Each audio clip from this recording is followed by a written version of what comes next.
ವಿದ್ಯಾರ್ಥಿಗಳೇ, ನಿಮಗೆಲ್ಲರಿಗೂ ಸಹ ಗೊತ್ತು, ಮನೆಯಲ್ಲಿ ತಂದೆ ತಾಯಿ, ಅಜ್ಜ ಅಜ್ಜಿ ಇವರೆಲ್ಲ ಇರೋದನ್ನು ನಾವು ನೋಡ್ತೀವಿ. ಹಿರಿಯರ ಮಾತನ್ನು ನಾವು ಪಾಲನೆ ಮಾಡಬೇಕು ಅಂತ ಬಿಟ್ಟು ಪದೇ ಪದೇ ತಂದೆ ತಾಯಿಗಳನ್ನು ಹೇಳೋದನ್ನು ನಾವು ನೋಡ್ತೀವಿ. ಹಾಗಾದರೆ ಕುಟುಂಬದಲ್ಲಿ ನಾವು ವಾಸ ಮಾಡ್ತಾ ಇದ್ದೀವಿ.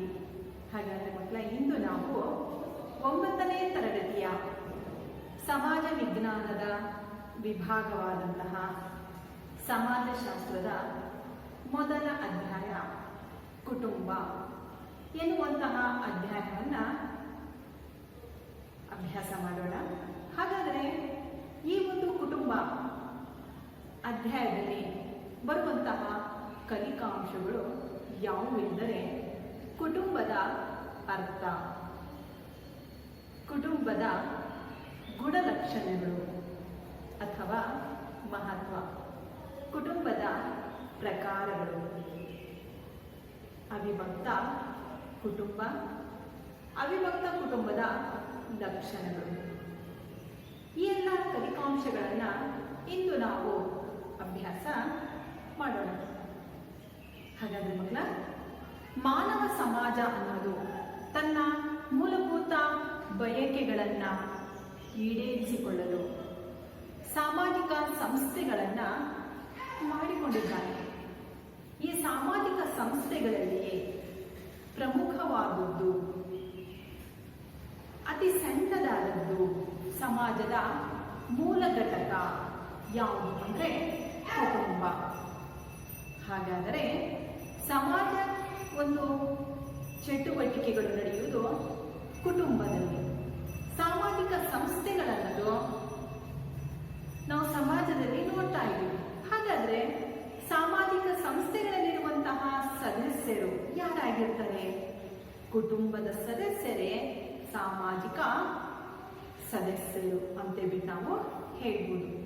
ಹಾಗಾದರೆ ಕುಟುಂಬದಲ್ಲಿ ನಡೆಯುವಂತಹ ಪ್ರತಿಯೊಂದು ಚಟುವಟಿಕೆಗಳು, ಸಮಾಜದಲ್ಲಿ ನಡೆಯುವಂತಹ ಎಲ್ಲ ಚಟುವಟಿಕೆಗಳಿಗೆ ಆಧಾರ ಕುಟುಂಬ ಅಂತೇಳ್ಬಿಟ್ಟು ನಾವು ಹೇಳ್ಬೋದು.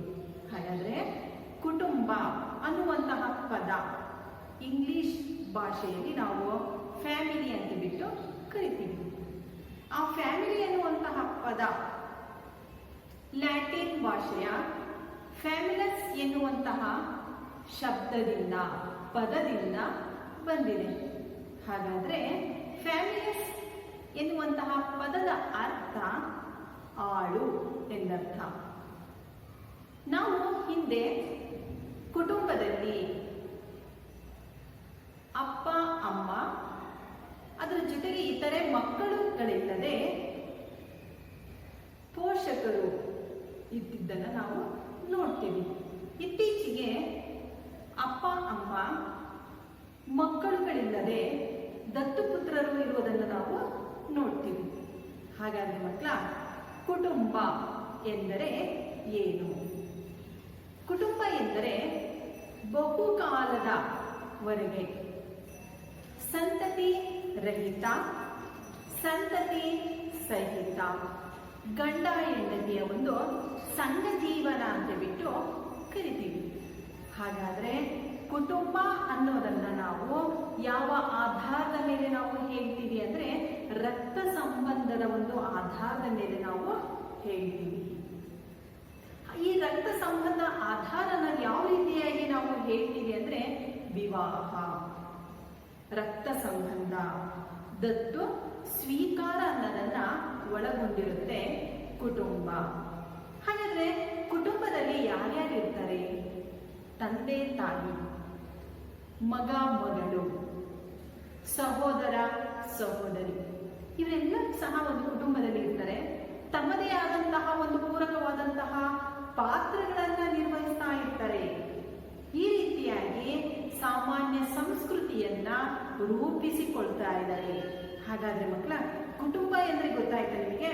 ಬಹುಕಾಲ, ಸಂತತಿ ರಹಿತ, ಸಂತತಿ ಸಹಿತ ಗಂಡ ಹೆಂಡತಿಯ ಒಂದು ಸಂಘ ಜೀವನ ಅಂತೇಳಿ ನಾವು ಕರೆದ್ವಿ. ಹಾಗಾದ್ರೆ ಯಾವ ಆಧಾರದ ಮೇಲೆ ಹೇಳಿದೀವಿ ಅಂದ್ರೆ ರಕ್ತ ಸಂಬಂಧ ಮತ್ತು ಭಾವನೆಗಳ ಆಧಾರ ಹೇಳಿದ್ವಿ. ಹಾಗಾದ್ರೆ ಕುಟುಂಬಗಳನ್ನೆನ್ನೋದು ಮಕ್ಕಳ ಒಂದು ಲಾಲನೆ ಪಾಲನೆ ಅಷ್ಟೇನಾ, ಸಂತಾನೋತ್ಪತ್ತಿ ಅಷ್ಟೇನಾ? ಇಲ್ಲ. ಅದರ ಜೊತೆಗೆ ಸಮಾಜದಲ್ಲಿ ಸಾಮಾಜಿಕರಣದ ಒಂದು ಪ್ರಕ್ರಿಯೆಗಳ ಮೂಲಕ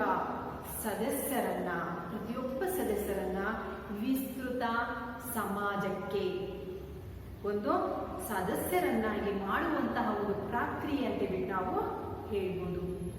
ಸಾಮಾಜಿಕವಾದಂತಹ ನಡವಳಿಕೆಗಳು, ಉಡುಗೆ ತೊಡುಗೆ, ಆಚಾರ ವಿಚಾರ, ಇವೆಲ್ಲ ವಿಷಯಗಳನ್ನು ಕುಟುಂಬ ಅನ್ನೋದು ನಿರ್ವಹಣೆ ಮಾಡುತ್ತೆ. ಹಾಗಾದ್ರೆ ಕುಟುಂಬ ಅಂತೇಳಿ ನಮಗೆ ಅರ್ಥ ಆಯಿತು. ಇಲ್ಲಿಯವರೆಗೆ ನಾವು ಕುಟುಂಬ ಎನ್ನುವಂತಹ ಪದ ಲ್ಯಾಟಿನ್ ಭಾಷೆಯ ಫ್ಯಾಮಿಲಿಸ್ ಎನ್ನುವಂತಹ ಪದದಿಂದ ಬಂದಿದೆ.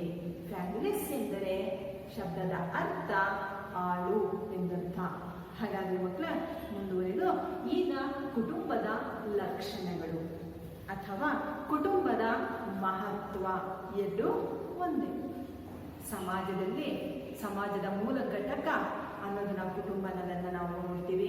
ಪ್ರತಿಯೊಂದು ಸಮಾಜದಲ್ಲಿಯೂ ಸಹ ನಾವು ಕುಟುಂಬ ಅನ್ನೋದನ್ನು ನಾವು ನೋಡ್ತೀವಿ. ಆಯಾ ಪ್ರದೇಶಕ್ಕೆ, ಆಯಾ ದೇಶಕ್ಕೆ, ಆಯಾ ಸಮುದಾಯಕ್ಕೆ ಸಂಬಂಧಪಟ್ಟಂತಹ ರೂಢಿ, ಸಂಪ್ರದಾಯ, ನಿಯಮಗಳನ್ನು, ಕಾನೂನು ಕಟ್ಟಳೆಗಳನ್ನು ರೂಢಿಸಿಕೊಂಡು ತನ್ನದೇ ಆದಂತಹ ಒಂದು ಕುಟುಂಬಗಳನ್ನು ನಾವು ನೋಡ್ತೀವಿ. ಹಾಗಾದರೆ ಕುಟುಂಬಗಳು ಒಂದು ಸ್ಥಳದಿಂದ ಇನ್ನೊಂದು ಸ್ಥಳಕ್ಕೆ ವ್ಯತ್ಯಾಸ ಹೋಗ್ಬೋದು, ಸ್ವಲ್ಪ ಮಾತ್ರ ವ್ಯತ್ಯಾಸ ನಾವು ನೋಡ್ತೀವಿ. ಹಾಗಾದ್ರೆ ಕುಟುಂಬ ಅನ್ನೋದು ಸರ್ವವ್ಯಾಪಕವಾದದ್ದು. ಎಲ್ಲ ಕಾಲದಲ್ಲಿಯೂ ಸಹ, ಎಲ್ಲ ದೇಶಗಳಲ್ಲಿಯೂ ಸಹ, ಎಲ್ಲ ಪ್ರದೇಶಗಳಲ್ಲಿಯೂ ಸಹ ನಾವು ಕುಟುಂಬ ಅನ್ನೋದನ್ನ ಇದೆ ಅಂತೇಳಿ ನಾವು ಹೇಳ್ಬೋದು. ಹಾಗಾದ್ರೆ ಕುಟುಂಬದ ಒಂದನೇ ಲಕ್ಷಣ ಯಾವುದು? ಕುಟುಂಬ ಅನ್ನೋದು ಸರ್ವವ್ಯಾಪಕವಾದದ್ದು. ಹಾಗಾದ್ರೆ ಈ ಒಂದು ಕುಟುಂಬದಲ್ಲಿ ಯಾವ ನಿಯಮಗಳನ್ನ ಅನುಸರಿಸುತ್ತಾರೆ? ವಿವಾಹ, ಪೋಷಣೆ, ಅದರ ಜೊತೆಗೆ ಬಂಧುತ್ವ, ಆಸ್ತಿ ನಿಯಮ, ಇವೆಲ್ಲರನ್ನೂ ಸಹ ಅವರು ಅನುಸರಿಸಿಕೊಂಡು ಬರ್ತಾರೆ. ಹಾಗಾದ್ರೆ ಎರಡನೇ ಲಕ್ಷಣ ನೋಡೋಣ. ಸಮಾಜದ ಎಲ್ಲ ಚಟುವಟಿಕೆಗಳ ಮೂಲ ಘಟಕ. ನಾವು ಸಮಾಜದಲ್ಲಿ ಹಲವಾರು ಚಟುವಟಿಕೆಗಳನ್ನು ನೋಡ್ತೀವಿ. ಸಮುದಾಯಗಳಲ್ಲಿ ಚಟುವಟಿಕೆಗಳನ್ನು ನೋಡ್ತೀವಿ. ಆರ್ಥಿಕವಾಗಿ, ರಾಜಕೀಯವಾಗಿ, ಸಾಮಾಜಿಕವಾಗಿ, ಶೈಕ್ಷಣಿಕವಾಗಿ. ಹಾಗಾದ್ರೆ ಇವೆಲ್ಲ ಚಟುವಟಿಕೆಗಳು ಎಲ್ಲಿಂದ ಪ್ರಾರಂಭವಾಗುತ್ತೆ ಅಂದ್ರೆ ಕುಟುಂಬದಿಂದ ಪ್ರಾರಂಭವಾಗುತ್ತೆ. ಹಾಗಾದ್ರೆ ಇದರ ಒಂದು ಸಂಕೀರ್ಣವಾದಂತಹ ಒಂದು ಕೆಲಸ, ಸಮಾಜದಲ್ಲಿ ಎಲ್ಲ ನಡೆಯುವಂತಹ ಕೆಲಸ ಕುಟುಂಬದಿಂದಲೇ ಪ್ರಾರಂಭವಾಗುತ್ತೆ ಅಂತ ಬಿಟ್ಟು ನಾವು ಹೇಳ್ಬೋದು. ಅಂದರೆ ಎಲ್ಲ ಚಟುವಟಿಕೆಗಳೆಲ್ಲರೂ ನಡೆಯೋದು ಕುಟುಂಬದಿಂದ. ಆದ್ದರಿಂದ ಇದನ್ನು ನಾವು ಮೂಲ ಘಟಕ ಅಂತ ಬಿಟ್ಟು ಕರೆದಿವಿ. ಮೂರನೆಯ ಲಕ್ಷಣ ಜವಾಬ್ದಾರಿ ಮತ್ತು ಸಾಮಾಜಿಕ ಹೊಣೆಗಾರಿಕೆ. ಸಮಾಜದಲ್ಲಿ ಬರುವಂತಹ ಸಾಮಾಜಿಕ ಸಂಸ್ಥೆಗಳ ಜೊತೆಗೆ, ಹಿರಿಯರ ಜೊತೆಗೆ, ನೆರೆಹೊರೆಯವರ ಜೊತೆಗೆ, ಸಮವಯಸ್ಕರ ಜೊತೆಗೆ, ನಂತರ ಸಮಾಜದಲ್ಲಿ ಬರುವಂತಹ ಎಲ್ಲ ಪ್ರತಿಯೊಬ್ಬರ ಜೊತೆ ಯಾವ ರೀತಿಯಾಗಿ ನಾವು ವರ್ತಿಸಬೇಕು, ನಮ್ಮ ಜವಾಬ್ದಾರಿ ಏನು, ನಾವು ಯಾವ ರೀತಿಯ ಕೆಲಸವನ್ನ ಮಾಡಬೇಕು. ಬಾಲ್ಯದಲ್ಲಿ ಒಂದು ಕೆಲಸ ಜವಾಬ್ದಾರಿ, ಯೌವನದಲ್ಲಿ ಒಂದು ಕೆಲಸ, ಅದೇ ಹಿರಿಯರಾದ್ಮೇಲೆ ಒಂದು ಜವಾಬ್ದಾರಿ. ಎಲ್ಲ ಜವಾಬ್ದಾರಿಗಳನ್ನ, ನಂತರ ಸಾಮಾಜಿಕ ಹೊಣೆಗಾರಿಕೆಯನ್ನ ಕಲಿಸಿ ಕೊಡುತ್ತೆ. ಈಗ ನಾವು ಮನೆಯಲ್ಲಿಯೇ ಸಹ ನೋಡ್ತೀವಿ. ಸ್ವಚ್ಛತೆಯನ್ನು ಯಾವ ರೀತಿಯಾಗಿ ತಂದೆ ತಾಯಿ ಮಾಡೋದನ್ನ ನೋಡ್ಬಿಟ್ಟು ಅನುಸರಿಸಿ, ಅದನ್ನ ಮಕ್ಕಳು ಅನುಸರಿಸಿ ಅದನ್ನ ರೂಢಿಸಿಕೊಳ್ತಾರೆ. ತಂದೆ ತಾಯಿಗಳ ಒಂದು ನಡೆಯುವಂತಹ ನಡವಳಿಕೆಗಳು, ಅವರ ಒಂದು ಭಾಷೆ, ಅವರ ಒಂದು ವೇಷಭೂಷಣ, ಉಡುಗೆ ತೊಡುಗೆ, ಆಹಾರ, ಇವೆಲ್ಲದನ್ನೂ ಸಹ ಮಕ್ಕಳು ಮನೆಯಲ್ಲಿ ಅನುಕರಣೆ ಮಾಡ್ತಾರೆ, ಗುರು ಹಿರಿಯರ ಒಂದು ನಡವಳಿಕೆಯನ್ನ. ಹೌದಲ್ವ ಮಕ್ಕಳ? ಈಗ ನಿಮ್ಮ ಮನೆಯಲ್ಲಿ ಮಕ್ಕಳು ಪಾಠ ಓದಲ್ಲ ಅಂತ ಹೇಳ್ತಾರೆ. ಅದೇ ತಂದೆ ತಾಯಿ ಮಕ್ಕಳು ಓದಬೇಕಾದ್ರೆ ಟಿವಿ ನೋಡ್ಕೊಂಡು ಕೂತ್ಕೊಂಡ್ರೆ ಏನ್ ಮಾಡ್ತಾರೆ ಮಕ್ಕಳು? ತಂದೆ ತಾಯಿ ಜೊತೆಗೆ ಹೋಗಿ ಕೂತ್ಕೊಂಡು ಟಿವಿ ನೋಡ್ತಾರೆ. ಅದೇ ತಂದೆ ತಾಯಿಗಳು ಮನೆಯಲ್ಲಿ ಮಕ್ಕಳ ಎದುರುಗಡೆ ಭಗವದ್ಗೀತೆ ಪುಸ್ತಕಗಳನ್ನು ಓದುತ್ತಾ ಇದ್ರೆ ಮಕ್ಕಳು ಸಹ ಪುಸ್ತಕವನ್ನು ಓದ್ತಾ ಇರ್ತಾರೆ. ಅಂದರೆ ಇಲ್ಲಿ ತಂದೆ ತಾಯಿಯ ಒಂದು ಅನುಕರಣೆ ಅನ್ನೋದು ಮಕ್ಕಳ ಮೇಲೆ ಬೀರುತ್ತೆ. ಇಂತಹ ಜವಾಬ್ದಾರಿಯುತವಾದಂತಹ ಕೆಲಸ ಅನ್ನೋದು ಕುಟುಂಬ ಕಲಿಸುತ್ತೆ. ನಂತರ ಬರುವಂತಹ ಒಂದು ಚಟುವಟಿಕೆ ಪಾಲನೆ ಮತ್ತು ಪೋಷಣೆ. ಮಕ್ಕಳಿಗೆ ಹಕ್ಕು ಬಾಧ್ಯತೆ, ಲಾಲನೆ ಪೋಷಣೆ, ರಕ್ಷಣೆ. ಅವರಿಗೆ ಕುಟುಂಬ ಅನ್ನೋದು ಮೊದಲ ಪಾಠಶಾಲೆ ಆಗಿರುತ್ತೆ. ತಾಯಿಯೇ ಮೊದಲ ಗುರು. ಅಕ್ಷರ ಅಭ್ಯಾಸವನ್ನ ತೊದಲ ನುಡಿಗಳ ಮೂಲಕ ಮಾತೃಭಾಷೆಯನ್ನ ಕಲಿಯುತ್ತೆ. ಮಾತೃಭಾಷೆಯನ್ನ ಕಲಿತಾ ಹೋಗ್ಬಿಟ್ಟು ಸುತ್ತಮುತ್ತಲಿನ ಸಮಾಜದಲ್ಲಿ ಬರುವಂತಹ ಒಂದು ಸುತ್ತಮುತ್ತಲಿನ ಪರಿಸರ, ಸಮಾಜದ ಗುಣಲಕ್ಷಣಗಳನ್ನ, ಸಮಾಜದಲ್ಲಿ ಬರುವಂತಹ ಪ್ರತಿಯೊಂದು ಒಂದು ಚಟುವಟಿಕೆಗಳನ್ನ ಮಗು ರೂಢಿಸಿಕೊಳ್ಳುತ್ತೆ. ಹಾಗಾದ್ರೆ ಮಗುವಿಗೆ ರಕ್ಷಣೆಯನ್ನ ಕೊಡುತ್ತೆ, ಲಾಲನೆ ಪಾಲನೆಯನ್ನ ಕೊಡುತ್ತೆ, ಅಕ್ಷರ ಅಭ್ಯಾಸಗಳನ್ನ ಮಾಡಿಸುತ್ತೆ. ಅದರ ಜೊತೆಗೆ ಮಗು ಯೌವನಾವಸ್ಥೆಗೆ ಬಂದಾಗ, ದೊಡ್ಡವರಾದಾಗ ಗುರು ಹಿರಿಯರ ಒಂದು ಸೇವೆಯನ್ನ ಮಾಡುತ್ತೆ. ಗುರು ಹಿರಿಯರ ಒಂದು ಆರೋಗ್ಯ ಸರಿ ಇದ್ದಾಗ ಅವರ ಒಂದು ಸೇವೆಯನ್ನ ಮಾಡುವುದನ್ನ, ಅವರ ಆರೈಕೆಯನ್ನ ಮಾಡುವುದನ್ನ ಮಗು ಕಲಿಯುತ್ತೆ. ಇದೆಲ್ಲವೂ ಸಹ ಕಲಿಯೋದು ಎಲ್ಲಿಂದ? ಕುಟುಂಬದಿಂದ. ಹಾಗಾದ್ರೆ 4ನೇ ಲಕ್ಷಣ ಮಗುವಿನ ಪಾಲನೆ ಪೋಷಣೆ ಕುಟುಂಬದಲ್ಲಿ ಆಗುತ್ತೆ. ಆ ಮಗುವಿನ ರಕ್ಷಣೆ ಅನ್ನೋದು ಮೊದಲ ಪಾಠಶಾಲೆ ಅನ್ನೋದು ಕುಟುಂಬದಿಂದಲೇ ಪ್ರಾರಂಭವಾಗುತ್ತೆ. ಹಾಗಾದ್ರೆ 5ನೇ ಲಕ್ಷಣ ಸಾಮಾಜಿಕ ವರ್ತನೆಗಳನ್ನ ಹೇಳಿಕೊಡುತ್ತದೆ.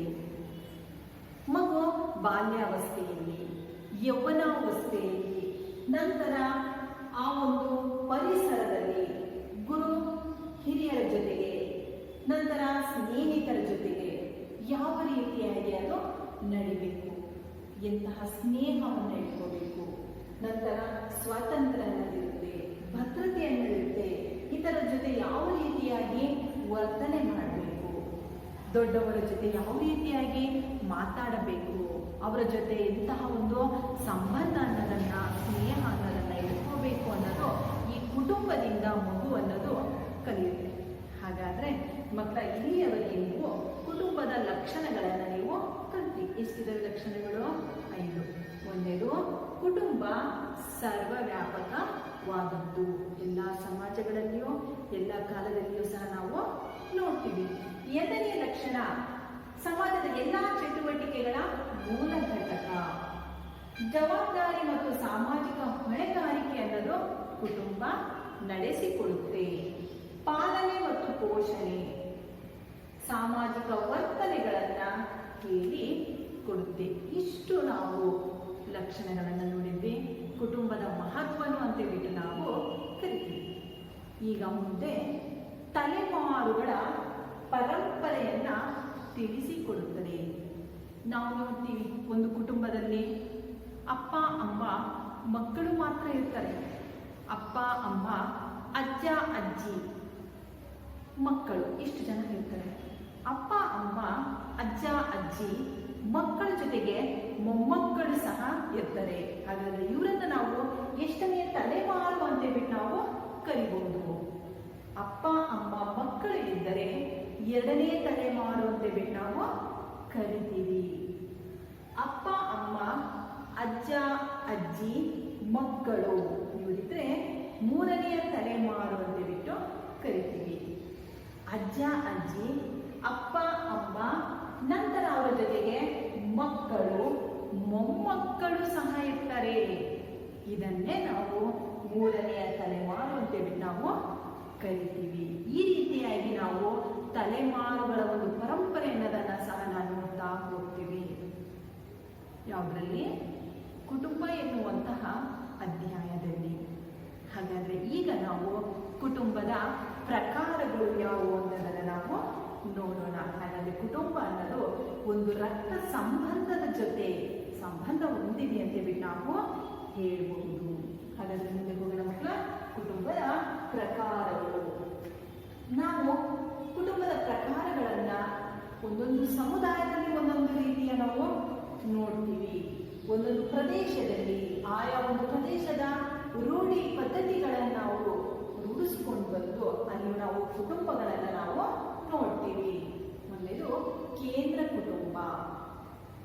ನಂತರ ಹೆಚ್ಚು ತಲೆಮಾರುಗಳಿರುವುದನ್ನು ನಾವು ಅವಿಭಕ್ತ ಕುಟುಂಬ ಅಂತ ಹೇಳ್ಬಿಟ್ಟು ಕರೆದ್ವಿ. ಅವಿಭಕ್ತ ಕುಟುಂಬ ಅಂದರೆ ತಂದೆ ತಾಯಿ, ಮಕ್ಕಳು, ಮೊಮ್ಮಕ್ಕಳು, ಅಜ್ಜ ಅಜ್ಜಿ ಅಂದರೆ ಎರಡೆರಡು ತಲೆಮಾರುಗಳು ಜಾಸ್ತಿ ಜನ ಇದರಲ್ಲಿ ನಾವು ಅವಿಭಕ್ತ ಕುಟುಂಬದಲ್ಲಿ ಹೆಚ್ಚಿನ ಒಂದು ಸದಸ್ಯರ ಸಂಖ್ಯೆ ಹೆಚ್ಚಿರುತ್ತೆ. ಇದನ್ನೇ ನಾವು ಅವಿಭಕ್ತ ಕುಟುಂಬ ಅಂತ ಹೇಳ್ಬಿಟ್ಟು ಕರೆದ್ವಿ. ಒಂದನೆಯದು ಕೇಂದ್ರ ಕುಟುಂಬ ಅಂತ ಕರೆದ್ವಿ. ಈ ಕುಟುಂಬ ಅನ್ನೋದು ವಿಭಕ್ತ ಕುಟುಂಬ ಅಂತ ಹೇಳ್ಬೋದು, ವಿಸ್ತೃತ ಕುಟುಂಬ ಅಂತ ಹೇಳ್ಬಿಟ್ಟು ನಾವು ಹೇಳ್ಬೋದು. ಯಾಕೆ ಅಂದರೆ ಅಪ್ಪ ಅಮ್ಮ ಮಕ್ಕಳು ಇಬ್ಬರು, ಇದನ್ನೇ ನಾವು ಕೇಂದ್ರ ಕುಟುಂಬ ಅಂತ ಹೇಳಿ ನಾವು ಹೇಳ್ತೀವಿ. ನಂತರ ಬರುವಂತಹದ್ದು ನಾವು ಕುಟುಂಬದ ಪ್ರಕಾರಗಳಲ್ಲಿ ವಿವಾಹದ ಆಧಾರದ ಮೇಲೆ ನಾವು ಪ್ರಕಾರಗಳನ್ನಾಗಿ ಮಾಡಿದ್ವಿ. ನಾವು ಇತಿಹಾಸ ಓದಬೇಕಾದ್ರೆ ರಾಜನಿಗೆ ಒಂದಕ್ಕಿಂತ ಇಬ್ಬರು 3 ಜನ ಪತ್ನಿಯರಿದ್ರು ಅಂತ ಕೇಳ್ತಾ ಇದ್ವಿ. ಹಾಗಾದ್ರೆ ಆ ಪದ್ಧತಿ ಎಂತಹದಂತ ಹೇಳ್ತೀವಿ ನಾವು? ಬಹುಪತ್ನಿತ್ವ. ವಿವಾಹದ ಆಧಾರದ ಮೇಲೆ ನಾವು ಹೇಳಿದ್ವಿ ಬಹುಪತ್ನಿತ್ವ ಕುಟುಂಬ ಅಂತ ಹೇಳ್ಬಿಟ್ಟು ಕರೆದ್ವಿ. ಏಕಪತ್ನಿತ್ವ ಅಂದ್ರೆ ಒಂದು ಗಂಡು ಒಂದು ಹೆಣ್ಣನ್ನ ಮದುವೆ ಆದ್ರೆ ಅದನ್ನ ಏಕಪತ್ನಿತ್ವ ವಿವಾಹದ ಆಧಾರದ ಮೇಲೆ ನಾವು ಹೇಳಿದ್ವಿ. ನಂತರ ಏಕಪತಿತ್ವ ಅಲ್ವಾ, ಇಲ್ಲಿ 3 ವಿಧವನ್ನಾಗಿ ನೋಡ್ತೀವಿ ವಿವಾಹದ ಆಧಾರದ ಮೇಲೆ. ಏಕಪತ್ನಿತ್ವ, ಬಹುಪತ್ನಿತ್ವ, ಬಹುಪತಿತ್ವ. ಏಕಪತ್ನಿತ್ವ, ಬಹುಪತ್ನಿತ್ವ ಕುಟುಂಬ, ಬಹುಪತಿತ್ವ ಕುಟುಂಬ 3 ವಿಧವನ್ನು ನಾವು ವಿವಾಹದ ಆಧಾರದ ಮೇಲೆ ವಿಭಾಗಿಸಿದ್ವಿ, ವಿಂಗಡಿಸಿದ್ವಿ. ಇದೇ ರೀತಿಯಾಗಿ ಎರಡನೆಯದು ಬರುವಂತಹದ್ದು ಯಾವುದನ್ನ ಆಧರಿಸಿ, ರಕ್ತ ಸಂಬಂಧವನ್ನು ಆಧರಿಸಿ ನಾವು ಕುಟುಂಬವನ್ನ ನಾವು ವಿಂಗಡಿಸಿದ್ವಿ, ಪ್ರಕಾರಗಳನ್ನಾಗಿ ಮಾಡಿದ್ವಿ. ನಂತರ ಸಂಗಾತಿಗಳ ಒಂದು ವಾಸಸ್ಥಾನದ ಒಂದು ಆಧಾರದ ಮೇಲೆ ಮಾತೃನೆಲೆ. ಮಾತೃ ಅಂದ್ರೆ ಏನು? ಮಾತೃ ಅಂದ್ರೆ ತಾಯಿ, ಮಾತೃ ನೆಲೆ. ಪಿತೃ ನೆಲೆ, ಪಿತೃ ಅಂದ್ರೆ ತಂದೆ, ತಂದೆಯ ಒಂದು ನೆಲೆ. ಈ ರೀತಿಯಾಗಿ ಮಾತೃನೆಲೆ ಕುಟುಂಬ, ಪಿತೃನೆಲೆ ಕುಟುಂಬ ಅಂತ ಬಿಟ್ಟು ಸಂಗಾತಿಗಳು ವಾಸಿಸುವಂತಹ ಒಂದು ಆಧಾರದ ಮೇಲೆ ನಾವು ವಿಂಗಡಿಸಿದ್ವಿ. ನಂತರ ಅಧಿಕಾರ ಕೇಂದ್ರತೆ. ಅಧಿಕಾರ ಅನ್ನೋದು ಯಾರಲ್ಲಿ ಇರುತ್ತೆ? ಅಧಿಕಾರದ ಒಂದು ಒಡತಿ ಯಾರು, ಒಡೆಯ ಯಾರು, ಮುಖ್ಯಸ್ಥ ಯಾರು, ಇದರ ಆಧಾರದ ಮೇಲೆ ನಾವು ಮಾತೃ ಪ್ರಧಾನ ಕುಟುಂಬ, ಪಿತೃ ಪ್ರಧಾನ ಕುಟುಂಬ ಅಂತ ಹೇಳ್ಬಿಟ್ಟು ಭಾಗಗಳನ್ನಾಗಿ ಮಾಡಿದ್ವಿ. ಎಷ್ಟು ಭಾಗಗಳನ್ನ ಮಾಡಿದ್ವಿ? 2 ಭಾಗ. ಅಧಿಕಾರದ ಆಧಾರದ ಮೇಲೆ ಪಿತೃ ಪ್ರಧಾನ ಕುಟುಂಬ, ಮಾತೃ ಪ್ರಧಾನ ಕುಟುಂಬ ಅಂತ ಹೇಳ್ಬಿಟ್ಟು ನಾವು ಕರೆದ್ವಿ. ಇಲ್ಲಿ ನಾವು ನೋಡೋಣ, ವಂಶದ ಆಧಾರದ ಮೇಲೂ ಸಹ ನಾವು ಕುಟುಂಬವನ್ನ ಮತ್ತೆ 2 ಭಾಗ ಮಾಡಿದ್ವಿ. ಮಾತೃವಂಶೀಯ, ಪಿತೃವಂಶೀಯ ಕುಟುಂಬ. ವಂಶದ ಆಧಾರದ ಮೇಲೆ ಇಲ್ಲಿಯವರೆಗೆ ನಾವು ಕುಟುಂಬದ ಪ್ರಕಾರಗಳು ಕೇಳಿದ್ವಿ. ಈಗ 1ನೆಯ ಒಂದು ಕುಟುಂಬದ ಭಾಗಗಳಲ್ಲಿ ಮಾತೃ ಪ್ರಧಾನ ಕುಟುಂಬ. ಮಾತೃ ಅಂದ್ರೆ ಯಾರ ಮಕ್ಕಳ? ತಾಯಿ. ತಾಯಿಗೆ ಅಧಿಕಾರವನ್ನ ನಡೆಸ್ತಾಳೆ. ಅಧಿಕಾರ, ಆಸ್ತಿಯ ಒಂದು ವಹಿವಾಟನ್ನು ನಡೆಸುವಂತಹಳು ತಾಯಿ. ಹಾಗಾದ್ರೆ ಆಸ್ತಿ ಮತ್ತು ಎಲ್ಲ ಉತ್ತರಾಧಿಕಾರದ ಒಂದು ಒಡತಿ ಯಾರಾಗಿರ್ತಾಳೆ? ತಾಯಿಯಾಗಿರ್ತಾಳೆ. ತಾಯಿ ಕುಟುಂಬದ ಒಡತಿಯಾಗಿರ್ತಾಳೆ. ಅದರ ಜೊತೆಗೆ ಮಹಿಳೆಯ ಒಡೆತನದ ವಹಿವಾಟು ಎಲ್ಲವೂ ಸಹ ನಡೀತಾ ಇರ್ತದೆ. ತಾಯಿಯ ಒಂದು ಆಸ್ತಿ ತಾಯಿ ಹೆಸರಲ್ಲಿರುತ್ತೆ. ನಂತರ ಆಸ್ತಿ ಅನ್ನೋದು ಮಗಳ ಹೆಸರಿಗೆ ಹೋಗುತ್ತೆ. ಅಧಿಕಾರ ಅನ್ನೋದು ಮಗಳು ಪಡ್ಕೊಳ್ತಾಳೆ. ಈ ರೀತಿಯಾಗಿ ನಾವು ಮಾತೃ ಪ್ರಧಾನ ಕುಟುಂಬ ಅನ್ನೋದು ಎಲ್ಲಿ ನೋಡ್ತೀವಿ ಅನ್ನೋದನ್ನು ನಾವು ನೋಡೋಣ. ಮಾತೃ ಪ್ರಧಾನ ಕುಟುಂಬ ಅನ್ನೋದು ನಾವು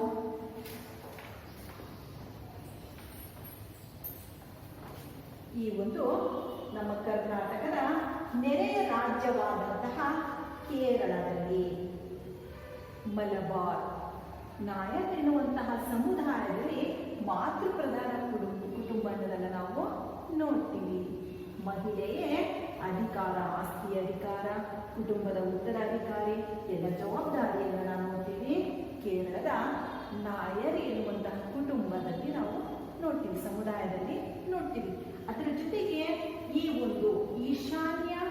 ಭಾರತದಲ್ಲಿ ಈಶಾನ್ಯ ದಿಕ್ಕು ಈ ಭಾಗ. ಈ ದಿಕ್ಕು ಯಾವುದು? ವಾಯುವ್ಯ ದಿಕ್ಕು. ಭಾರತದ ವಾಯುವ್ಯ ದಿಕ್ಕು ಈ ಭಾಗದಲ್ಲಿ ಬರುತ್ತೆ. ಈಶಾನ್ಯ ದಿಕ್ಕು ಈ ದಿಕ್ಕಿನಲ್ಲಿ ಬರುವಂತಹ ಆದಿವಾಸಿ ಸಮುದಾಯದಲ್ಲಿ ನಾವು ಮಾತೃ ಪ್ರಧಾನ ಕುಟುಂಬ ಅನ್ನೋದನ್ನು ನಾವು ನೋಡ್ತೀವಿ. ಎಲ್ಲೆಲ್ಲಿ ನೋಡಿದ್ವಿ ನಾವು? ಕೇರಳದಲ್ಲಿ ನೋಡಿದ್ವಿ. ನಂತರ ಏನು ನೋಡಿದ್ವಿ?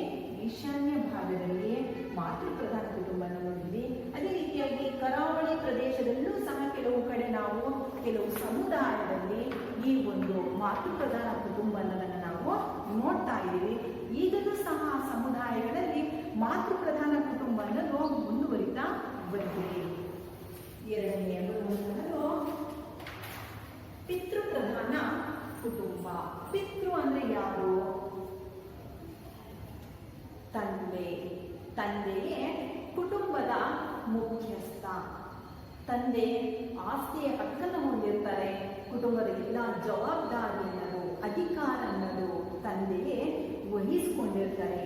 ವಿವಾಹವಾದ ಹೆಣ್ಣು ಮಕ್ಕಳು ತಂದೆ ಎಲ್ಲಿರ್ತಾರೋ ಆ ಸ್ಥಾನದಲ್ಲಿ ಬಂದವರು ವಾಸಿಸಬೇಕು. ತಂದೆ ಹೇಳಿದ ಹಾಗೆ ಇಡೀ ಕುಟುಂಬದವರು ಪಾಲನೆ ಮಾಡಬೇಕಾಗಿತ್ತು. ತಂದೆಯ ನಿಯಮಗಳನ್ನು ಕುಟುಂಬದ ಇತರೆ ಸದಸ್ಯರು ಪಾಲಿಸಬೇಕಾಗುತ್ತದೆ. ಧಾರ್ಮಿಕ ಆಚರಣೆಗಳು ಕುಟುಂಬದಲ್ಲಿರುವಂತಹ ಹಿರಿಯ ಮಗ ನಿರ್ವಹಿಸಬೇಕಾಗುತ್ತದೆ. ಹಾಗಾದ್ರೆ ಈ ಒಂದು ಮಾತೃಪ್ರಧಾನ ಕುಟುಂಬ ಅನ್ನೋದನ್ನು ನಾವು ಎಲ್ಲಿ ನೋಡ್ತೀವಿ ಅಂದರೆ ಭಾರತದಲ್ಲಿ ನೋಡ್ತೀವಿ, ಗ್ರೀಕ್ನಲ್ಲಿ ನಾವು ನೋಡ್ತೀವಿ, ಚೀನಾ ದೇಶದಲ್ಲಿ ನಾವು ನೋಡ್ತಾ ಇದ್ದೀವಿ, ರೋಮ್ನಲ್ಲಿ ಈ ಕುಟುಂಬ ಪದ್ಧತಿ ಅನ್ನೋದನ್ನು ನಾವು ನೋಡ್ತೀವಿ. ಹಾಗಾದ್ರೆ ರೋಮ್ ದೇಶ ಎಲ್ಲಿ ಬರುತ್ತೆ ಅಂತ ನಮ್ಮ ಮಕ್ಕಳಿಗೆ ನೋಡೋಣ. ಗ್ರೀಕ್ ಮತ್ತು ರೋಮ್ ಈ ಭಾಗದಲ್ಲಿ ಬರುತ್ತೆ. ಕಾಣಿಸ್ತಾ ಇದೆ ನೋಡ್ರಿ, ರೋಮ್, ಗ್ರೀಕ್, ಭಾರತದ ಪಕ್ಕದಲ್ಲಿ ಕಾಣಿಸ್ತಾ ಇದೆ ನೋಡಿ ಚೈನಾ, ಭಾರತ, ಗ್ರೀಕ್, ರೋಮ್ ಈ ಭಾಗದಲ್ಲಿ ಯಾವುದನ್ನು ನಾವು ನೋಡಿದ್ವಿ? ಪಿತೃ ಪ್ರಧಾನ ಕುಟುಂಬ ಅನ್ನೋದನ್ನು ನಾವು ನೋಡಿದ್ವಿ. ತಂದೆಯೇ ಎಲ್ಲ ಒಂದು ಕುಟುಂಬದ ಜವಾಬ್ದಾರಿಯನ್ನ ಹೊಂದಿರುತ್ತಾರೆ. ಹಾಗಾದ್ರೆ ನಾವು ಅಧಿಕಾರದ ಆಧಾರದ ಮೇಲೆ ಪಿತೃ ಪ್ರಧಾನ ಕುಟುಂಬ, ಮಾತೃ ಪ್ರಧಾನ ಕುಟುಂಬ ಅಂತೇಳಿ ಎರಡು ಭಾಗವನ್ನಾಗಿ ನಾವು ನೋಡಿದ್ವಿ. ನಂತರ ಬರುವಂತಹ ಒಂದು ಕುಟುಂಬ ಅಂದ್ರೆ ಆಧುನಿಕ ಕೇಂದ್ರ ಕುಟುಂಬ. ಇದಕ್ಕೆ ಇನ್ನೊಂದು ಹೆಸರು ವಿಸ್ತೃತ ಕುಟುಂಬ, ವಿಭಕ್ತ ಕುಟುಂಬ ಅಂತ ಹೇಳಿ ನಾವು ಕರೆದ್ವಿ. ಹಾಗಾದ್ರೆ ಈ ಕುಟುಂಬವನ್ನ ಯಾವ ರೀತಿಯ ಕರೆದ್ವಿ? ಕುಟುಂಬದ ರಚನೆ ಮತ್ತು ಪೀಳಿಗೆಗಳ ಆಧಾರದ ಮೇಲೆ ನಾವು ಇದನ್ನ ವಿಸ್ತೃತ ಕುಟುಂಬ ಅಥವಾ ಕೇಂದ್ರ ಕುಟುಂಬ, ಆಧುನಿಕ ಕೇಂದ್ರ ಕುಟುಂಬ ಅಂತ ಹೇಳಿ ನಾವು ಕರೆದ್ವಿ. ಹಾಗಾದ್ರೆ ಆಧುನಿಕ ಅಥವಾ ವಿಸ್ತೃತ ಕೇಂದ್ರ ಕುಟುಂಬದ ಒಂದು ಲಕ್ಷಣಗಳನ್ನ ನೋಡೋಣ ಮಕ್ಕಳ. ವಿಭಕ್ತ ಕುಟುಂಬ ಅಂದ್ರೆ ಅಪ್ಪ, ಅಮ್ಮ, ಮಕ್ಕಳು ಇಷ್ಟು ಜನ ಇದ್ರೆ ನಾವು ವಿಭಕ್ತ ಕುಟುಂಬ ಅಂದ್ರೆ ಇಲ್ಲಿ ಗಾತ್ರದಲ್ಲಿ ಏನಾಗಿದೆ? ಇದು ಸಣ್ಣದಾಗಿದೆ, ಚಿಕ್ಕದಾಗಿದೆ. ಎರಡನೇ ಲಕ್ಷಣ ಸರಳ ಸಾಮಾಜಿಕ ನಿಯಂತ್ರಣ ಅನ್ನೋದನ್ನ ಇದು ಒಳಗೊಂಡಿರುತ್ತೆ. ಸಾಮಾಜಿಕವಾಗಿ ಒಂದು ನಿಯಂತ್ರಣಕ್ಕೆ ಒಳಪಟ್ಟಿರುತ್ತೆ. ಮೂರನೆಯ ಲಕ್ಷಣ ಆಧುನಿಕ ತಂತ್ರಜ್ಞಾನದ ಒಂದು ಒಲವು. ಆಧುನಿಕವಾಗಿ ತಂತ್ರಜ್ಞಾನ ಅನ್ನೋದು ಬೆಳವಣಿಗೆ ಆಗ್ತಾ ಇದೆ. ವೃತ್ತಿಯ ಆಧಾರದ ಮೇಲೆ, ಶಿಕ್ಷಣದ ಆಧಾರದ ಮೇಲೆ ಅವ್ರೇನ್ ಮಾಡ್ತಾ ಇದ್ದಾರೆ ಅಂದ್ರೆ ಕುಟುಂಬ ಅನ್ನೋದನ್ನ ಸಣ್ಣ ಮಾಡ್ಕೊಂಡಿದ್ದಾರೆ. ತಂದೆ ತಾಯಿ ಮಕ್ಕಳು ಇಬ್ಬರೇ ವಾಸ ಮಾಡುವಂತಹ ಒಂದು ಪರಿಸ್ಥಿತಿ ಬಂದಿದೆ. ನಂತರ ಎಲ್ಲ ಸದಸ್ಯರಿಗೂ ಹೆಚ್ಚಿನ ಒಂದು ಸ್ವಾತಂತ್ರ್ಯ ಅನ್ನೋದು ಈ ಭಾಗದಲ್ಲಿ ಸಿಗುತ್ತೆ. ವಿಭಕ್ತ ಕುಟುಂಬದಲ್ಲಿ ಸದಸ್ಯರಿಗೆ ಹೆಚ್ಚಿನ ಸ್ವಾತಂತ್ರ್ಯ ಸಿಗುತ್ತೆ. ಇದು ಸಹ ಒಂದು ಲಕ್ಷಣ. ನಂತರ ಬರುವಂತಹದ್ದು ಲಕ್ಷಣ ಸಂಕೀರ್ಣತೆ. ಈ ಕುಟುಂಬದಲ್ಲಿ ಸಂಕೀರ್ಣತೆ ಅನ್ನೋದನ್ನು ನಾವು ಕಾಣ್ತೀವಿ. ಹಾಗಾದ್ರೆ ನಾವು ಇಲ್ಲಿಯವರೆಗೆ ವಿವಾಹದ ಆಧಾರದ ಮೇಲೆ ಏಕಪತ್ನಿತ್ವ, ಬಹುಪತಿತ್ವ, ನಂತರ ಸಂಗಾತಿಗಳ ವಾಸಸ್ಥಾನದ ಆಧಾರದ ಮೇಲೆ ಮಾತೃನೆಲೆ, ಪಿತೃನೆಲೆ, ಅಧಿಕಾರದ ಆಧಾರದ ಮೇಲೆ ಮಾತೃ ಪ್ರಧಾನ ಕುಟುಂಬ, ಪಿತೃ ಪ್ರಧಾನ ಕುಟುಂಬ ಅಂತೇಳಿ ನಾವು ಹೇಳಿದ್ವಿ. ವಂಶಗಳ ಆಧಾರದ ಮೇಲೆ ಪಿತೃವಂಶೀಯ, ಮಾತೃವಂಶೀಯ. ಹಾಗಾದ್ರೆ ನಮ್ಮ ಭಾರತದಲ್ಲಿ ಹೆಚ್ಚಿನದಾಗಿ ಕಾಣಿಸ್ತಾ ಇರೋದು ಯಾವುದು ಹೇಳಿ ಮಕ್ಕಳ? ಕುಟುಂಬದ ಪ್ರಕಾರಗಳಲ್ಲಿ ಯಾವುದು? ಪಿತೃ ಪ್ರಧಾನ ಕುಟುಂಬ. ತಂದೆಯೇ ಒಂದು ಕುಟುಂಬದ ಜವಾಬ್ದಾರಿಯನ್ನ ತೆಗೆದುಕೊಳ್ತಾ ಇದ್ದಾರೆ. ಹಾಗಾದ್ರೆ ಈ ಒಂದು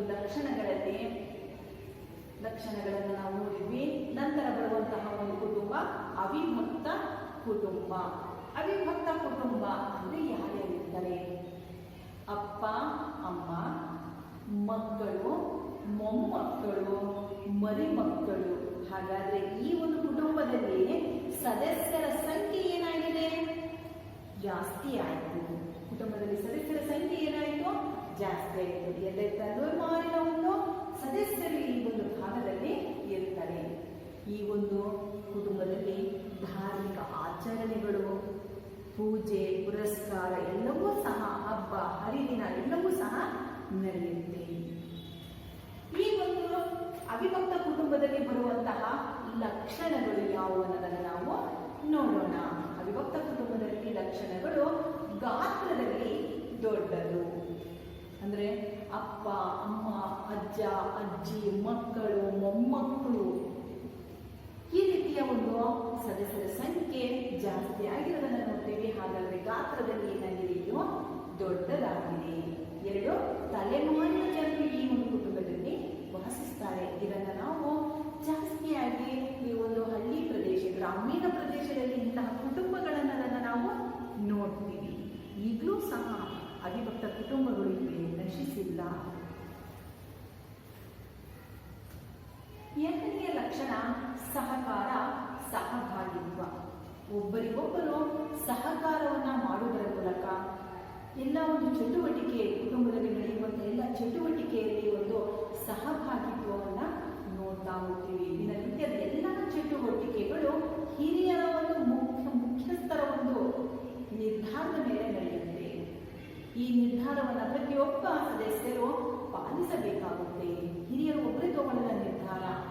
ಆ ಒಂದು ಹಿರಿಯರು, ಮುಖ್ಯಸ್ಥರು ವಿಷಯಗಳನ್ನ, ದಿನನಿತ್ಯ ನಡೆಯುವಂತಹ ಚಟುವಟಿಕೆಗಳನ್ನ ಚರ್ಚಿಸಿ ಒಂದು ನಿರ್ಧಾರಕ್ಕೆ ಬರ್ತಾರೆ.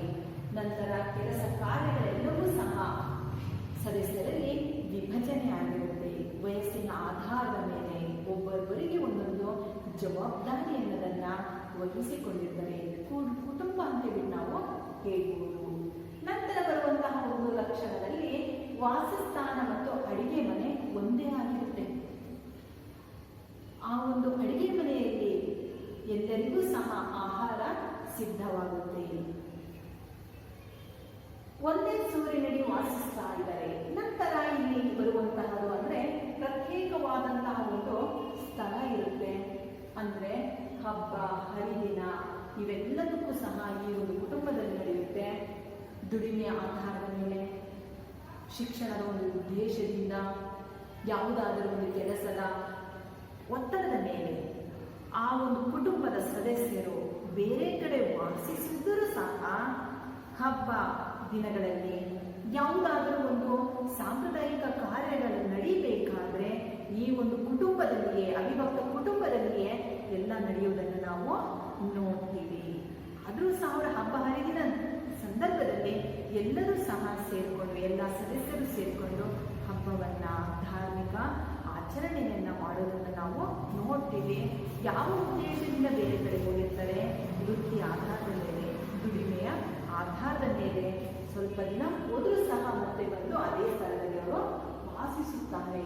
ಹಾಗಾದ್ರೆ ನಂತರ ಬರುವಂತಹ ಲಕ್ಷಣ ಯಾವುದು? ಧರ್ಮ. ಒಂದೇ ಧರ್ಮವನ್ನ ನಂಬ್ತಾರೆ. ಒಂದೇ ಕಡೆ ಪೂಜೆ ಪುರಸ್ಕಾರಗಳನ್ನು ಸಹ ಅವರು ಮಾಡ್ತಾರೆ. ಆ ಒಂದು ಇದರಲ್ಲಿ ನಾವು ನೋಡ್ತೀವಿ. ಎಲ್ಲರೂ ಕೂತ್ಕೊಂಡು ಹಬ್ಬ ಮಾಡ್ತೀವಿ. ಎಲ್ಲರೂ ಸಹ ಒಂದೇ ದೇವರನ್ನ ನಂಬ್ತಾರೆ, ಆಚರಿಸ್ತಾರೆ. ನಂತರ ಬರುವಂತಹ ಒಂದು ಲಕ್ಷಣ ಸ್ವಯಂ ಪೂರ್ಣ ಘಟಕ. ಈ ಒಂದು ಲಕ್ಷಣದಲ್ಲಿ ಸದಸ್ಯರು ಬಹುಪಾಲು ಎಲ್ಲರನ್ನೂ ಸಹ ಅವರಿಗೆ ಸದಸ್ಯರಿಗೆ ಬೇಕಾಗುವಂತಹ ಅಗತ್ಯಗಳನ್ನ, ಅವಶ್ಯಕತೆಗಳನ್ನ ಪೂರೈಸ್ತಾರೆ. ಸ್ವಯಂಪೂರ್ಣವಾಗಿ ಅಗತ್ಯಗಳನ್ನು ಅವರು ಪಡ್ಕೋಬಹುದು. ಅಧಿಕಾರ ಸಂರಚನೆ ಪ್ರಮುಖ ವಿಷಯ. ವಿದ್ಯಾರ್ಥಿಗಳೇ, ಅವಿಭಕ್ತ ಕುಟುಂಬದ ಲಕ್ಷಣಗಳಲ್ಲಿ ಧರ್ಮ ಅನ್ನೋದನ್ನ ಒಂದು ಲಕ್ಷಣ ನೋಡಿದ್ವಿ.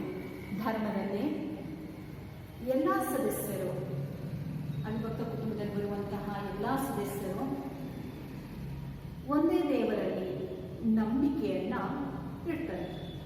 ಅದರ ಜೊತೆಗೆ ಪೂಜೆಯನ್ನ ಎಲ್ಲರೂ ಸಹ ಸೇರಿಕೊಂಡು ಮಾಡ್ತಾರೆ, ಸಂಸ್ಕಾರಗಳನ್ನು ರೂಪಿಸಿಕೊಂಡು ಬರ್ತಾರೆ. ಅದೇ ರೀತಿಯಾಗಿ ಸ್ವಯಂ ಅಧಿಕಾರ ಅನ್ನೋದು ಹಸ್ತಾಂತರವಾಗಿರುತ್ತೆ ಈ ಒಂದು ಅವಿಭಕ್ತ ಕುಟುಂಬದಲ್ಲಿ. ಇಲ್ಲಿಯವರೆಗೆ ನಾವು ಅವಿಭಕ್ತ ಕುಟುಂಬದ ಲಕ್ಷಣಗಳನ್ನು ನೋಡಿದ್ವಿ. ಹಾಗಾದರೆ ಮಕ್ಕಳ, ಈಗ ಒಂದು ಚಟುವಟಿಕೆ.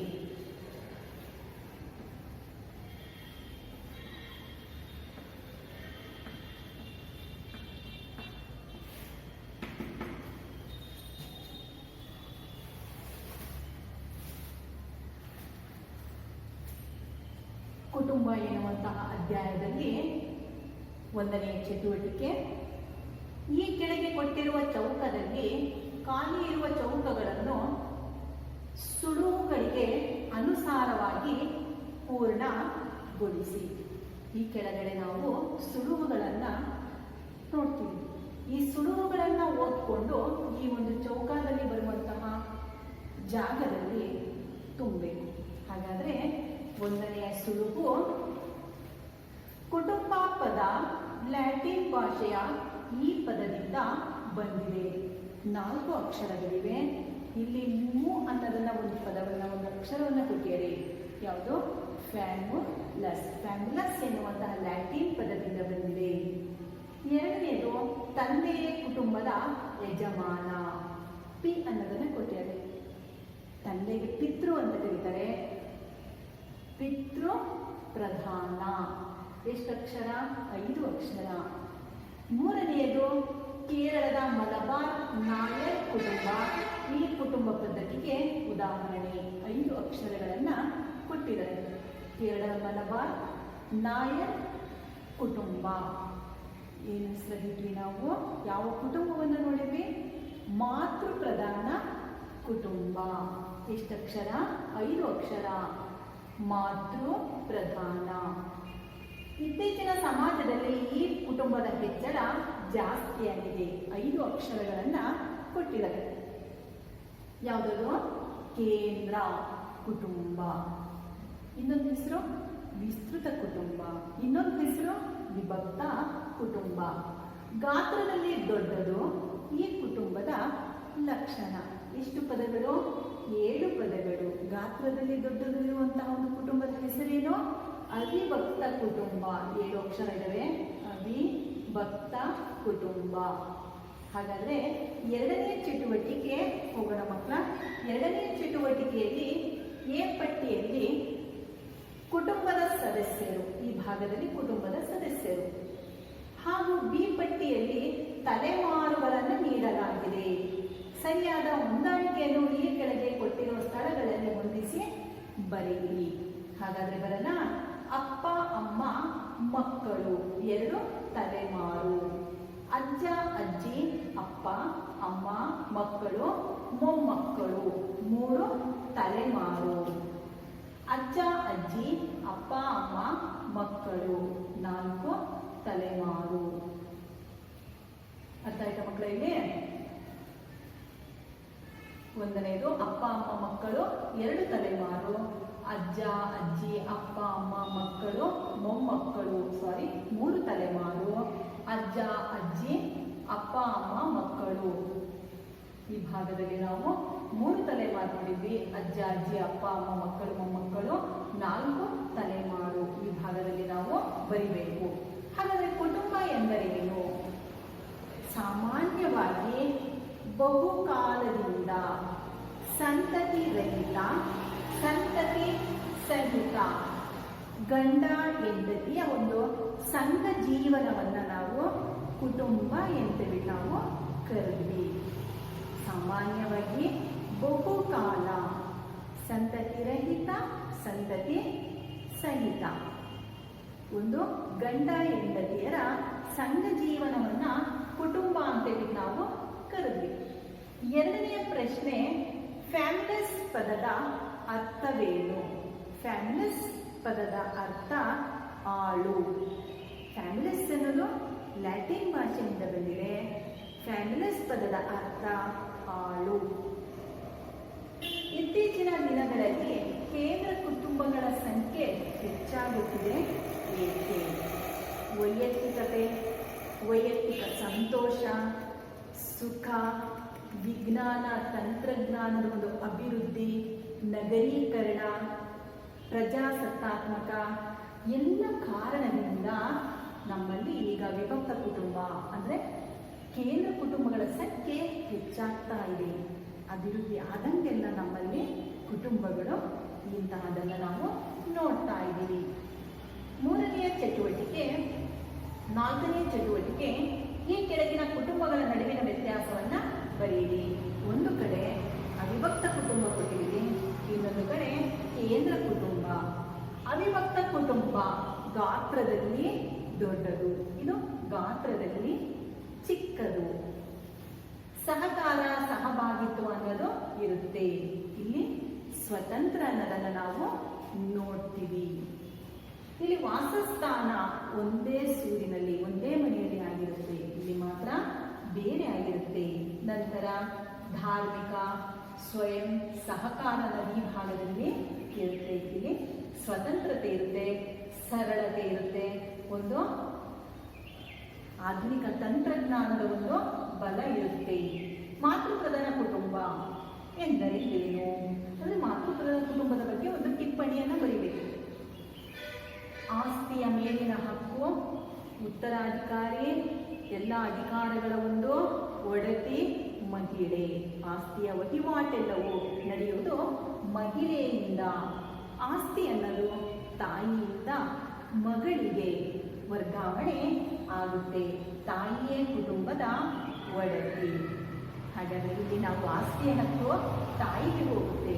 ಈ ಕುಟುಂಬವನ್ನು ಕರ್ನಾಟಕದ ಕರಾವಳಿ ಪ್ರದೇಶ, ಕೇರಳದ ಮಲಬಾರ್ ಸಮುದಾಯದಲ್ಲಿ ನಾಯರ್ ಎನ್ನುವಂತಹ ಕುಟುಂಬಗಳನ್ನು ಈಗಲೂ ಸಹ ನಾವು ನೋಡ್ತಾ ಇದ್ದೀವಿ. ನಂತರ ಭಾರತದ ಈಶಾನ್ಯ ಭಾಗದಲ್ಲಿ ಆದಿವಾಸಿ ಸಮುದಾಯದಲ್ಲೂ ಸಹ ನಾವು ಮಾತೃಪ್ರಧಾನ ಕುಟುಂಬ ಅನ್ನೋದನ್ನು ನಾವು ನೋಡ್ತಾ ಇದ್ದೀವಿ. ನಂತರ ಬರುವಂತಹದ್ದು ಪಿತೃಪ್ರಧಾನ ಕುಟುಂಬದ ಬಗ್ಗೆ ಟಿಪ್ಪಣಿ ಬರೆಯಿರಿ. ಪಿತೃ ಅಂದರೆ ತಂದೆ, ತಂದೆಯೇ ಕುಟುಂಬದ ಮುಖ್ಯಸ್ಥ. ಎಲ್ಲ ಉತ್ತರಾಧಿಕಾರ, ಆಸ್ತಿಯ ಹಕ್ಕು, ಧಾರ್ಮಿಕ ಆಚರಣೆ ತಂದೆಯಿಂದಲೇ ಅದು ನಡೆಯುತ್ತೆ. ಹಾಗಾದರೆ ಹೆಣ್ಣು ಮದುವೆ ಆದಮೇಲೆ ತಂದೆಯ ಮನೆಯಲ್ಲಿ, ಗಂಡನ ಮನೆಯಲ್ಲಿ ಹೋಗಿ ವಾಸ ಮಾಡಬೇಕಾಗುತ್ತೆ. ಹಾಗಾದರೆ ಇದನ್ನು ನಾವು ಜಾಸ್ತಿ ಎಲ್ಲಿ ನೋಡ್ತಾ ಇದ್ದೀವಿ? ನಮ್ಮ ಭಾರತದಲ್ಲಿ, ಈ ಭಾರತ ದೇಶದಲ್ಲಿ ಈ ಒಂದು ಕುಟುಂಬಗಳನ್ನು ನಾವು ನೋಡ್ತಾ ಇದ್ದೀವಿ. ಗ್ರೀಕ್, ರೋಮ್, ಭಾರತ, ಚೀನಾದಲ್ಲಿ ಈ ಒಂದು ಕುಟುಂಬವನ್ನು ನಾವು ನೋಡ್ತಾ ಇದ್ದೀವಿ. ಕುಟುಂಬದ ಲಕ್ಷಣಗಳನ್ನು ವಿವರಿಸಿ ಅಂದರೆ ಈ ಚಟುವಟಿಕೆಯಲ್ಲಿ ಕೆಳಗಿನ ಪ್ರಶ್ನೆಗಳಿಗೆ 5-6 ವಾಕ್ಯಗಳಲ್ಲಿ ಉತ್ತರಿಸಿ. ಕುಟುಂಬದ ಲಕ್ಷಣಗಳನ್ನು ವಿವರಿಸಿ. ಸರ್ವವ್ಯಾಪಕವಾಗಿದೆ. ಕುಟುಂಬ ಅನ್ನೋದು ಸರ್ವವ್ಯಾಪಕವಾಗಿದೆ. ಕುಟುಂಬ ಜವಾಬ್ದಾರಿಯನ್ನ, ಸಮಾಜದ ಎಲ್ಲ ಚಟುವಟಿಕೆಗಳನ್ನು ಅದು ಕಲಿಸುತ್ತದೆ. ಲಾಲನೆ, ಪೋಷಣೆ, ಸಾಮಾಜಿಕ ವರ್ತನೆ ಅನ್ನೋದು ಕುಟುಂಬ ಕಲಿಸುತ್ತೆ. ಹಾಗಾದರೆ ಅವಿಭಕ್ತ ಕುಟುಂಬದ ಅನುಕೂಲಗಳನ್ನು ತಿಳಿಸಿ. ಅವಿಭಕ್ತ ಕುಟುಂಬದಲ್ಲಿ ಸಂಸ್ಕಾರ ಅನ್ನೋದು, ಹಿರಿಯರ ಒಂದು ಸೇವೆ ಮಾಡುವಂತಹದ್ದು, ಮಕ್ಕಳಿಗಂತೂ ಮನೋರಂಜನೆಯ ಒಂದು ಖುಷಿ ಅನ್ನೋದಲ್ಲಿ ಕೊಡುತ್ತೆ. ಖರ್ಚು ಕಡಿಮೆ ಇರುತ್ತೆ, ರಕ್ಷಣೆ ಅನ್ನೋದು ಜಾಸ್ತಿ ಇರುತ್ತೆ, ಲಾಲನೆ ಪಾಲನೆ ಅನ್ನೋದು ಪ್ರತಿಯೊಬ್ಬರ ಮೇಲಿರುತ್ತೆ, ಜವಾಬ್ದಾರಿ ಅನ್ನೋದಿರುತ್ತೆ, ಅಧಿಕಾರದ ಹಂಚಿಕೆ ಹಸ್ತಾಂತರ ಆಗಿರುತ್ತೆ. ಇಲ್ಲಿ ಒಂದು ಸ್ವತಂತ್ರ ಅನ್ನೋದು ಕಡಿಮೆ ಇರುತ್ತೆ. ಹಿರಿಯರು ಮತ್ತು ಕುಟುಂಬದ ಎಲ್ಲ ಸದಸ್ಯರು ಯಾವುದಾದರೂ ಮುಖ್ಯವಾದಂತಹ ಒಂದು ವಿಚಾರವನ್ನು ಚರ್ಚಿಸಿ ನಿರ್ಧಾರಗಳನ್ನು ಕೈಗೊಳ್ಳೋದಕ್ಕೆ ಅವಿಭಕ್ತ ಕುಟುಂಬ ಒಳ್ಳೆಯದಾಗಿದೆ. ಹಾಗಾದರೆ ನೀವು ಯಾವ ವಿಧದ ಕುಟುಂಬದಲ್ಲಿ ವಾಸಿಸುತ್ತಿದ್ದೀರಿ, ಅದರ ಅನುಕೂಲ ಮತ್ತು ಅನಾನುಕೂಲಗಳನ್ನು ತಿಳಿಸಿರಿ. ಮಕ್ಕಳೇ, ನೀವೇ ಮನೆಯಲ್ಲಿ ಕುತ್ಕೊಂಡು ಈ ರೀತಿಯ ಆನ್ಸರನ್ನು ಬರ್ಕೊಡ್ಬೇಕು. ಯಾಕಂದರೆ ನೀವೆಲ್ಲರೂ ಸಹ ಒಂದೊಂದು ಕುಟುಂಬದಿಂದ ಒಬ್ಬರೊಬ್ಬರು ಬಂದಿದ್ದೀರಾ. ನಿಮ್ಮ ಅನುಭವವನ್ನು ನೀವು ಬರೆದುಕೊಡ್ಬೇಕು. ನಂತರ ಇನ್ನೊಂದು ಚಟುವಟಿಕೆ, ಮನೆಯ ಹಿರಿಯರ ಸಹಾಯದಿಂದ ನಿಮ್ಮ ಕುಟುಂಬದ 3 ತಲೆಮಾರಿಗೆ ಸಂಬಂಧಿಸಿದಂತಹ ಒಂದು ವಂಶವೃಕ್ಷವನ್ನು ತಯಾರಿಸಬೇಕು.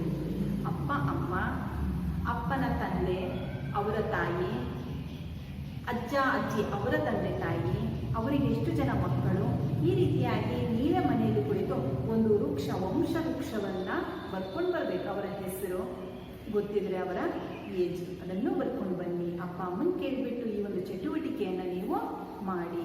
ಈಗ ಮನೆ ಕೆಲಸ ನೀವೇ ಸಹ ಮನೆಯಲ್ಲಿ ಕುಳಿತು ಈ ಒಂದು ಪ್ರಶ್ನೆಗಳಿಗೆ ಉತ್ತರವನ್ನು ಬರ್ಕೊಂಡು ಬರಬೇಕು.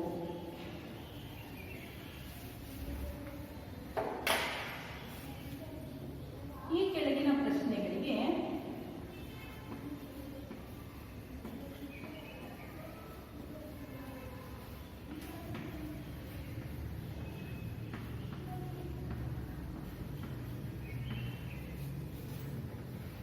ಉತ್ತರಿಸಿ.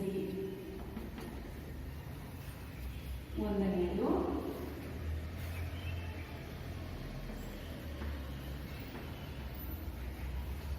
ಕೇಂದ್ರ ಕುಟುಂಬ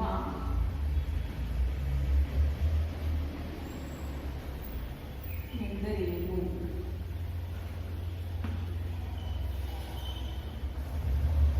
ಕುಟುಂಬ ಎಂದರೇನು?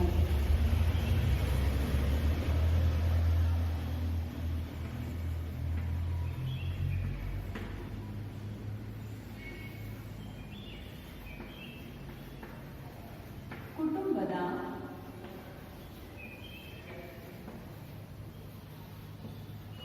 ಲಕ್ಷಣಗಳಾವುವು?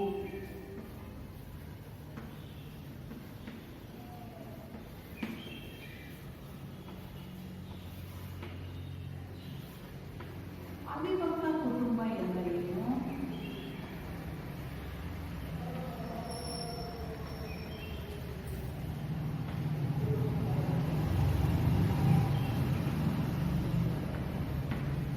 ಅವಿಭಕ್ತ ಕುಟುಂಬದ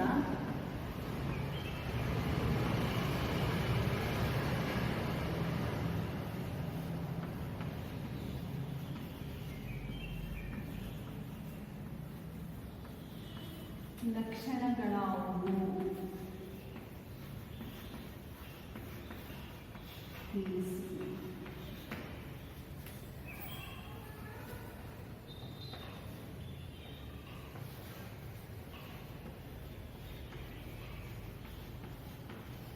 ಕುಟುಂಬದ ಪ್ರಕಾರಗಳಾವುವು?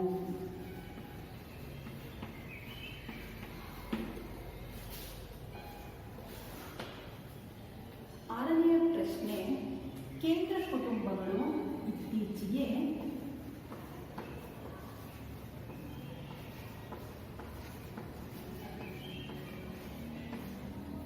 ಕೇಂದ್ರ ಕುಟುಂಬ ಹೆಚ್ಚಾಗುತ್ತಿದೆ.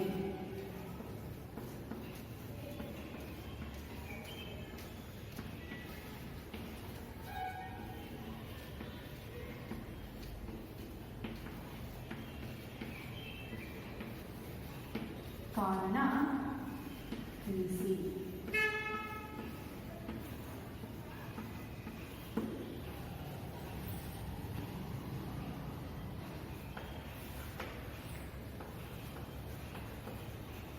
ಕುಟುಂಬ ಎನ್ನುವ ಪದ ಯಾವ ಭಾಷೆಯಿಂದ ಬಂದಿದೆ?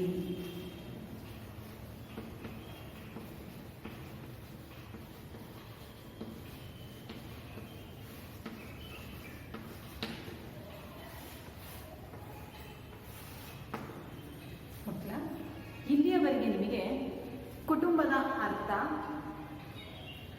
ಕುಟುಂಬ ಎಂದರೇನು, ಕುಟುಂಬದ ಲಕ್ಷಣಗಳು, ಸರ್ವವ್ಯಾಪಕವಾದದ್ದು, ಜವಾಬ್ದಾರಿಯುತ ಕರ್ತವ್ಯಗಳನ್ನು ಲಾಲನೆ ಪಾಲನೆಯನ್ನು ಕಲಿತೀವಿ. ಅದೇ ರೀತಿಯಾಗಿ ಕುಟುಂಬದ ಪ್ರಕಾರಗಳು, ಅವಿಭಕ್ತ ಕುಟುಂಬ, ವಿಭಕ್ತ ಕುಟುಂಬ, ಮಾತೃಪ್ರಧಾನ ಕುಟುಂಬ, ಪಿತೃಪ್ರಧಾನ ಕುಟುಂಬ, ಇದರ ಜೊತೆಗೆ ಅವಿಭಕ್ತ ಕುಟುಂಬದ ಲಕ್ಷಣಗಳು, ಕೇಂದ್ರ ಕುಟುಂಬದ ಲಕ್ಷಣಗಳನ್ನು ನೀವು ತಿಳ್ಕೊಂಡ್ರಿ. ಹಾಗಾದರೆ ನಿಮಗೆಲ್ಲರಿಗೂ ಸಹ ಅರ್ಥ ಆಗಿದೆ ಅಂತ ತಿಳ್ಕೊಳ್ತೀನಿ.